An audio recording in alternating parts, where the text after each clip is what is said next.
Good morning, everyone. April 8th, we are on day 8 of our Badass Soul Seeking Warrior Quarantine Challenge. Hope you're doing well.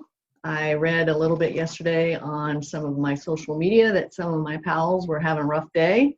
That's going to happen. 22 more days of this to go, so hang in there.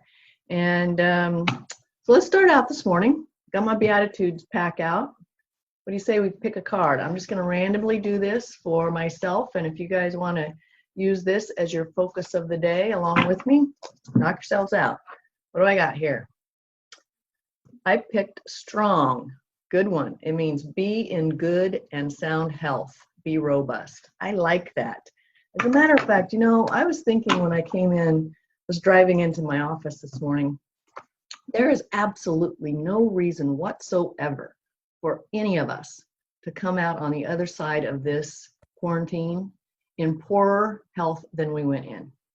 We have all this time to cook really healthy foods and do meal preps for ourselves. We have all this time to go outside and get on some nice walks in nature and to get our heartbeat up and going. We have all this time to go on YouTube and find exercise programs that are appropriate for our particular situation, whether it's yoga or a cardiovascular type of a workout or a stretching workout. So don't plug into the fact that you're going to gain 10 pounds and walk out of this on the other side in worse shape than you came in. There's no reason for that, people. I'm here to support you in any way I can. I want us all to take the opportunity that this timeout is giving us to improve ourselves. That's why I show up here every day, to invite you to do things that will help you evolve as a person through this whole global lockdown that we are finding ourselves in. Best opportunity that's happened in years. So that's what I wanted to say. The other thing that we talked about the other day is creating a vision board for yourself. I talked about my life book. This is it. What it is it is a sketchbook, and you can go in here. What I've done anyway is I have gone through bunches of magazines, and I've gone through books and old photos and that kind of thing. And for example, here's a page of my vision book. It has things that I really make me feel good, and that I have a vision that I could create in my home or my living environment someday. So that's another thing that you can be doing. Grab some old magazines you have sitting around and cut out the things or tear out pages of the things that make you feel really good. We have to make sure that we keep in a really healthy state, excuse me, as we go through this challenge together. I have to share these with you because I just pulled these out of my life book. See that? I don't know if you can see that. That is me as a little kid.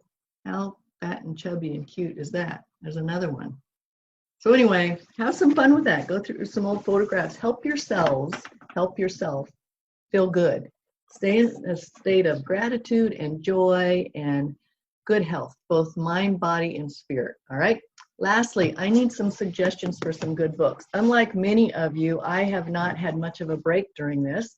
It's fine with me. We've been very, very busy in our business, our wellness, health and wellness business. We've started a telehealth program, which we were fortunate that the local news station made everybody aware of the other day.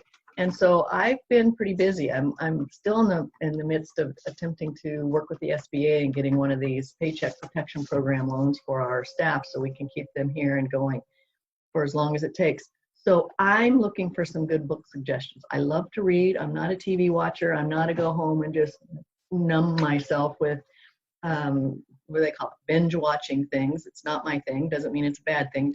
It's just not my thing. But I'm looking for some good book suggestions. So put them in the comments or direct message me with your suggestions. Since I'm asking you, I'm going to give you one of mine. It's about the third time I've read this book. It's called, I don't know if you can see that, the light in here is tough. It's The Man Who Sold His Ferrari. The author of this is Robin Sharma, R-O-B-I-N, Sharma, S-H-A-R-M-A. It's kind of written as a fable, and it's about this really, successful attorney that's living the high life. And he one day has a health challenge that causes him to rethink his whole life. And I think it's very appropriate reading for what we find ourselves going through right now with this quarantine. Pick it up. If you have it in your bookshelf, pull it off the bookshelf and read it. If you've not read it before, I suggest you read it, because it will really give you some insights and some inspiration on to how to wisely use this time that we find ourselves with a little extra on our hands these days. Okay? So pick that up and give it a read. The last thing I invite us to do, research for wherever you are in the country, what's the ideal vegetable garden? And it doesn't matter if you only have 2 or 3 pots, even 1 pot, where you plant some vegetable. It could be tomatoes, it could be Swiss chard, it could be eggplant, it could be squash. There's a lot of things you can do. And not only does it get you your fingers in the dirt, which is healthy in a lot of ways, I think, it allows you to kind of go through the cycle of life and watch something that you plant under dirt fight its way out and get to the sun and develop into this vegetable that's very healthy for you to eat at some point in time. So think about that. I'll put some of my suggestions in the show notes. I'm getting ready to get my own garden going this weekend. So, all right, gang, until I see you tomorrow, have a kick-ass day. Make sure you do many things to keep you healthy through this quarantine each and every day. Give me your book suggestions, and I will talk to you all again tomorrow. Take care. Bye-bye.